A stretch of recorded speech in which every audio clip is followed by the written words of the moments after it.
This is what they call Sheni, the second reading in the Parshat of the week. Um, and it starts with Exodus chapter 31, verse 18, and it goes until Exodus 33, verse 11. This is what they call Sheni, or the second reading. Exodus 31:18. When he had finished speaking with him on Mount Sinai, he gave Moses the 2 tablets of the testimony, stone tablets written with the finger of God.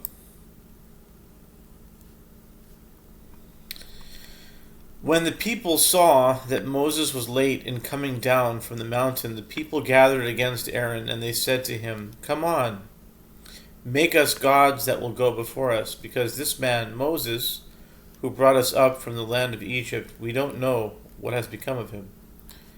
Aaron said to them, "Remove the golden earrings that are on the ears of your wives, your sons, and your daughters, and bring those earrings to me." And all the people stripped themselves of the golden earrings that were on their ears and brought them to Aaron. He took them from their hands, fashioned it with an engraving tool, and made it into a molten calf, upon which they said, "These are your gods, O Israel,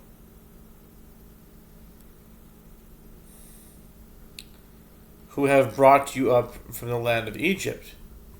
When Aaron saw this, he built an altar in front of it, and Aaron proclaimed and said, "Tomorrow shall be a festival to the Lord."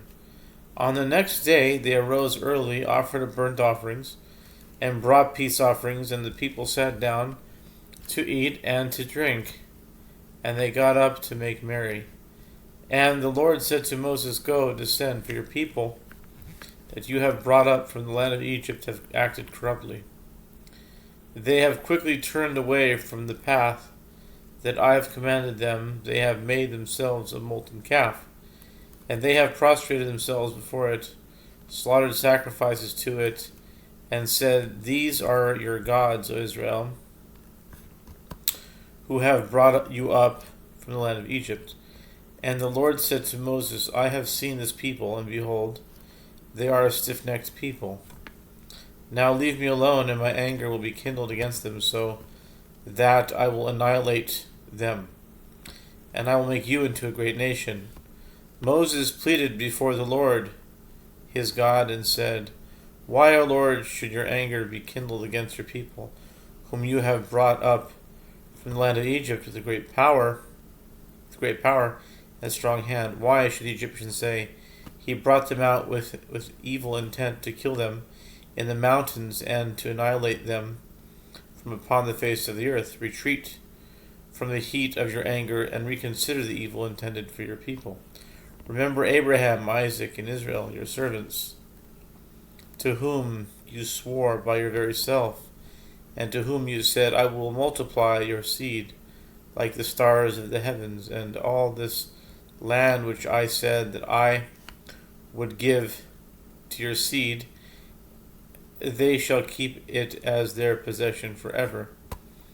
The Lord then reconsidered the evil he had said he would do to his people. Now Moses turned and went down from the mountain, bearing the 2 tablets of the testimony in his hand, tablets inscribed from both their sides. On one side and on the other side they were inscribed. Now the tablets were God's work,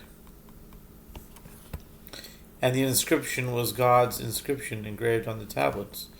When Joshua heard the voice of the people in their shouting, he said to Moses, 'There is a voice of battle in the camp.' But Moses said, 'It is neither a voice shouting victory nor a voice shouting defeat. A voice of blasphemy I hear.' In Hebrew it's kol anos, Anochi Shomea. Kol Anot could be a voice of pain, perhaps.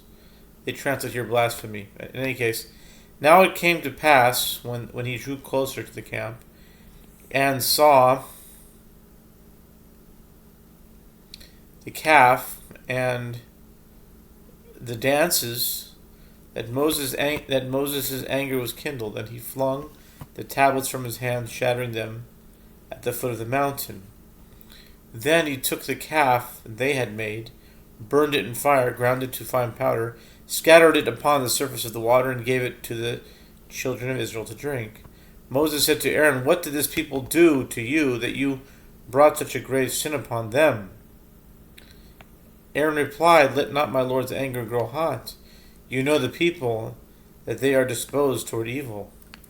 They said to me, 'Make us gods who will go before us, because this man Moses, who brought us up from the land of Egypt, we do not know what has become of him.' I said to them, 'Who has gold?' So they took it, the gold, off and gave it to me. I threw it into the fire, and out came this calf."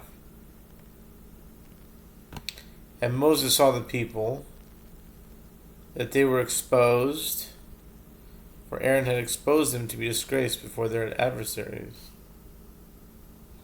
So Moses stood in the gate of the camp and said, "Whoever is for the Lord, let him come to me." And all the sons of Levi gathered around him. He said to them, "So said the Lord, God of Israel, let every man place his sword upon his thigh and pass back and forth from one gate to the other in the camp, and let every man kill his brother, every man his friend, every man his kinsman."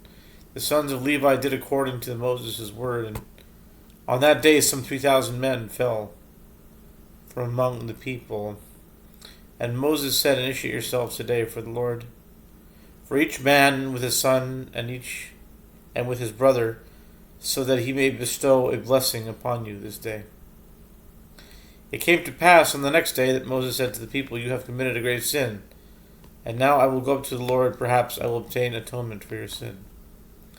And Moses returned to the Lord and said, "Please, this people has committed a grave sin.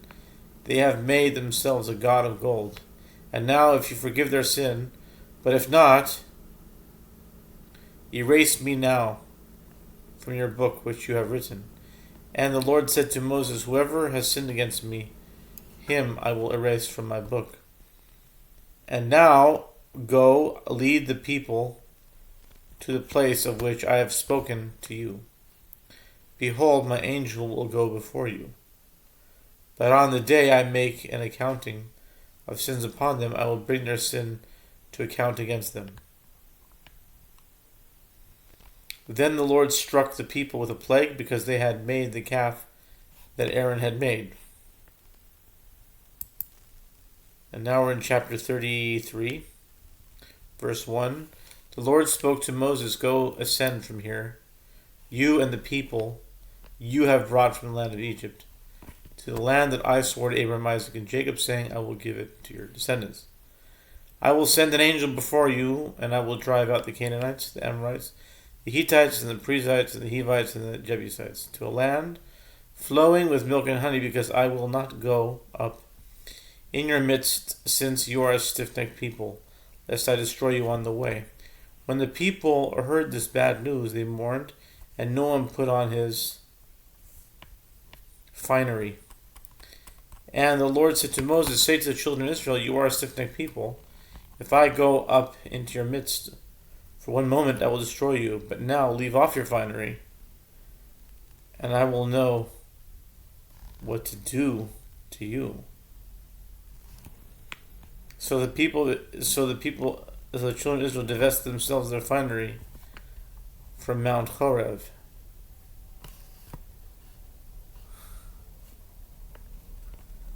And Moses took the tent and pitched it for himself outside the camp, distancing it from the camp. And he called it the tent of meeting. And it would be that anyone seeking the Lord would go out to the tent.